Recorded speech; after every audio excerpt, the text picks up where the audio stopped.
নবীজি বলেন তোমাদের মধ্যে কারো যদি 3টা গুণ পাওয়া যায় বুঝবা তুমি দুনিয়ার সবচেয়ে সুখী মানুষ। আগামীকাল সকালে ঘুম থেকে ওঠার পর যদি আপনার মাঝে 3টা গুণ পান বুঝবেন আপনি আগামীকালকের জন্য দুনিয়ার সবচেয়ে সুখী মানুষ। তিরমিজি শরীফের 2346 নম্বর হাদিসের বর্ণনা।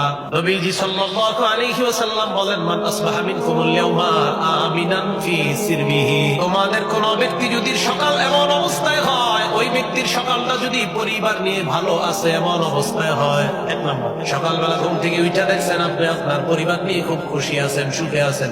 2 নম্বর, মুআফান ফি জাসাদিহি, সকালে উঠে দেখলেন আপনার শরীরটা সুস্থ আছে। 3 নম্বর, ওয়াইন্দাহু কুতু ইয়াউমিহি, আপনি দেখলেন আলহামদুলিল্লাহ আজকের একদিনের খাবার আমার কাছে আছে।